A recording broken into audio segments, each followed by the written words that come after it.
Hello and welcome to Broski's Paranormal. And on today's episode is called Mum's Old House, and this is a story. Again, it's our story. We got about 8 of these to do before, just to get the channel going, pick it up before people start writing in. And even if they do, we'll just Yeah, we could just add them have both at the same time going. because we'll be putting these on over the next week or so. Anyway, this one's about our mum. It's her old house. She lived in for quite a few years with her parents and brothers and sisters. Brother and sisters. Yeah, I know that one. It's in Mold. It's situated in Mold in North Wales, UK, and it's actually not there anymore, which is kind of creepy. But we'll get to that. So anyway, this is more random events. It's not all one event. But basically, this house, we've seen one picture, and again, that's something else freaky about it. There's not many pictures or records about this house ever existing, but we know it did. It was on a little hill. It was kind of like a wall, and then you go up these steps, and then it's on like a little, not so much a hill, but like a mound of grass, which was like by a field. It was surrounded by fields. And across the way was like an old church, and then a couple of houses, a couple of neighbours down the road. It's changed a lot now. I mean, they knocked down the church and the house. But again, like I said, we'll get to that. Oh, they got rid of the church. Yeah. Oh, but yeah. So one of the weird things, the whole street was kind of haunted in a way, because this isn't exactly anything to do with a haunting, but it has had a dark history as well for a quiet street. Because we heard a story about a man who lived down the road from my mum, and he opened the door to someone at night. It was like late at night, and for no reason, he didn't know why, he didn't know who it was, but they got a pillow and a gun and shot him right on his doorstep, and he was shot dead. So it's kind of strange, it's a strange thing to do. I'm not saying that's anything paranormal, but it's added to the negative energy over the years. And anyway, before we get to the house, the church was said to be haunted. You could hear organs playing and whatnot. And then the street itself, my family, and people in the street would hear like what was sounded like a horse and cart, like what they used in mostly Victorian times in early 1900s. And they'd hear that going down the road. Everyone would hear it, but there was never anything there. I mean, you could look out the window when it was happening, and there was never anything there. And anyway, now to the house. This is the freakiest part. It's gonna sound really far-fetched, but this is stretched between several years. Yeah, this is stretched between about 14 years of my mum living there. So, it's a lot of stuff. But there's a lot of poltergeist activity, evil activity, some nice, some not. But one of the ones that I'll start with is when my mum used to share a room with her older brother. And back then, I don't know if you remember, I had some when I was a kid, Matchbox cars. They're a lot like Hot Wheels, but back then they were fully die-cast metal. And if you ever had a toy box full of these, then you'd know the weight of them. They were very heavy. A child couldn't pick them up, basically. And one night, my uncle had all these cars in the box right under his bed. And one night they were trying to get to sleep, and then the next minute, the box full of cars just shot from under the bed and hit the wall on the other side of the room. And no one was there, no one touched it or anything. They were just trying to sleep in bed. So that's a pretty freaky story. I mean, just in itself, that's I wouldn't want to sleep in that room ever again. I mean, how that it's too heavy. It's not likely to be able to shoot out for any natural reason, not even an earthquake.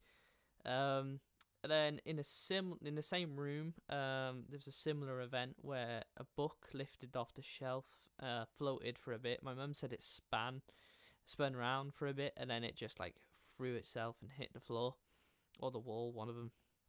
So again, that's sort of poltergeist activity.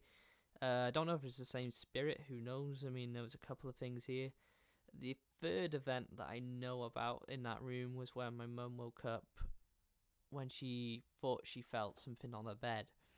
And when she woke up, there was a little girl sitting on the bed, and I think she said she had like black or brown hair, like curly hair, with kind of dark eyes. I mean, we hear about these black-eyed children a lot as well, which makes me think, was it one of these or something else? I mean, my family have had a history of seeing this black-eyed girl as well, which is strange.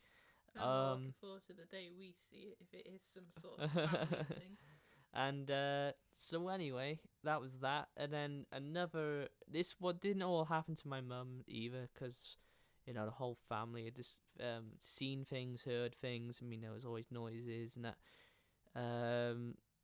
One of the other weird things that happened to my mum is she says this is sort of like more of an out of body experience type thing, or a dream that was just really strange. But basically, she was lying on the bed one night, and she was either dreaming or she was awake, who knows. But she was lifted up, and then she floated out of a door, and then by the top of the stairs. And then as she looked downstairs, there was a man that looked like a blacksmith with what looked like an eye patch, and he was all got soot all over him and dirt, and he was quite a big man, really well built, and had a big leather belt. And she said he just looked at her and started laughing, and it was kind of an evil laugh as well. And then as soon as that stopped, she basically woke up, but she dropped on the bed, so she was sort of floating as she woke up. So that's up for debate, that one. I mean, she was young, so was it could it just be like a dream? Yeah, was it like a really weird, vivid dream, or was it even an out-of-body experience? Who knows? I mean, she was too young to tell. But it's definitely a freaky dream, especially when they found out later on that a blacksmith had actually killed himself in that house, which is quite freaky to know after seeing that. And then one of the other stories, this one concerns like someone from outside the family as well.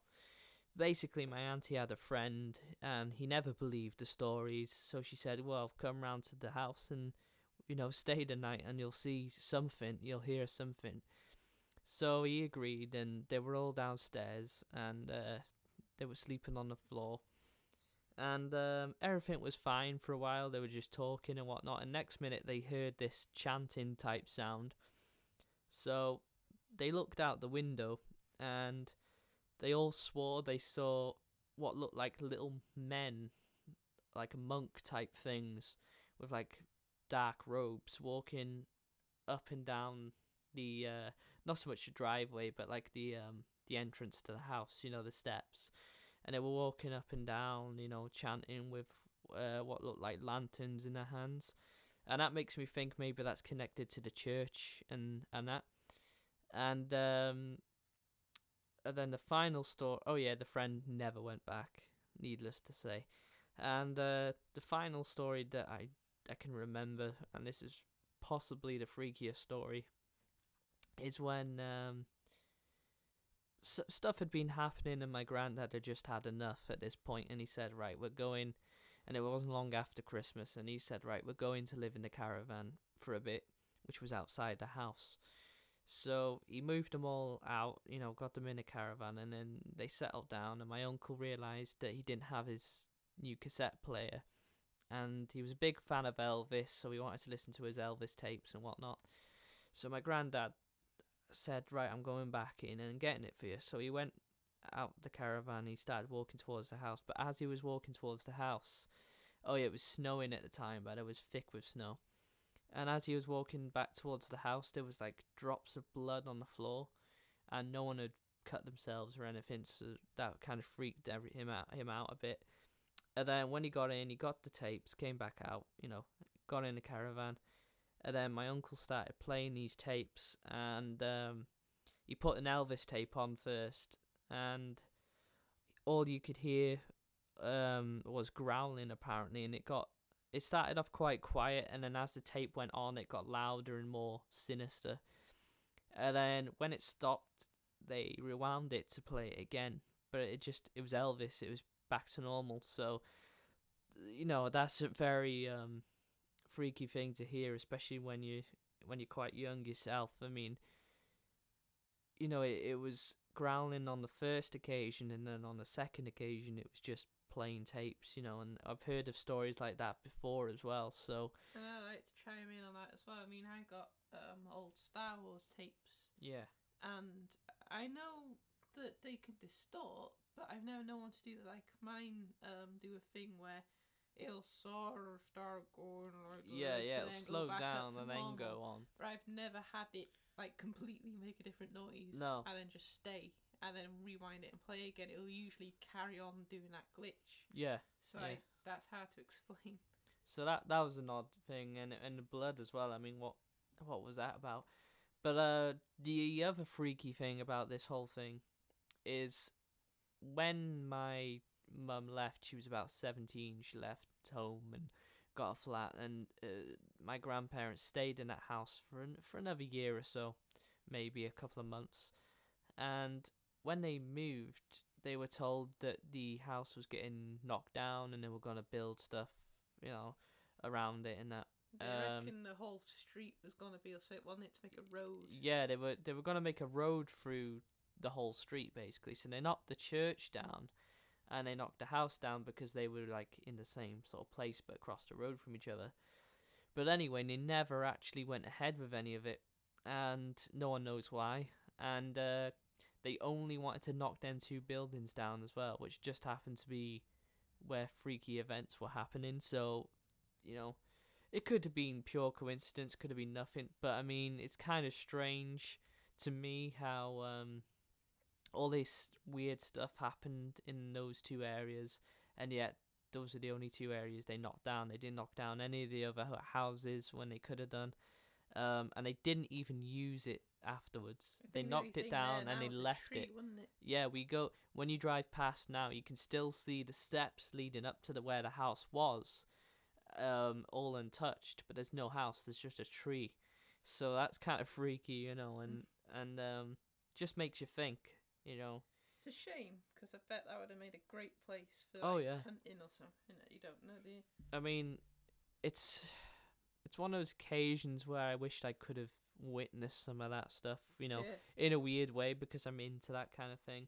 And with the technology we have nowadays, we could have caught that on tape or all sorts. So. Just a quick rant though. This is what I mean by I wish they'd choose more carefully what they take down. Like Denby Asylum. If no one knows what that's about, it's basically we've got this I guess you'd call it. We'll be doing a story on that place. Yeah, mental asylum, wherever.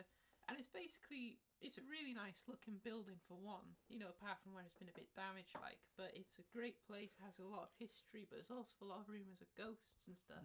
And most haunted have been there, but I'm not a huge fan of them. I prefer things like ghost adventures and stuff. But anyway, I'd have liked to have been able to go in there and look myself. They could have opened it up like a museum or something, but they said they were going to crush it, and I thought, well, why crush it? Yeah. There's no need to just redo it, rebuild it kind of thing, and do tours and stuff. So, that was the Mum's Old House episode. So if you live in a haunted house, or you did live in a haunted house, or experienced poltergeist activity, or the area is haunted, or even this would be amazing if anyone knew anything about that area themselves. Maybe you were a neighbour. Yeah, or you live in an area just like that, or something similar has happened to you. I'd love to know if you've lived in an area where, the local council or the local whatever you've got has decided to say, well, we're taking this down, and never did anything with it, and it was, haunted as well, sort of thing. I want to know, is that place still haunted? Yeah, that'll be good to know. So thanks for watching. The next episode coming up is actually about the Denby Mental Asylum, which Ryan was just on about. So that's exciting. So thanks for watching and stay tuned for more. Hi, thanks for watching our videos and please like, comment and subscribe.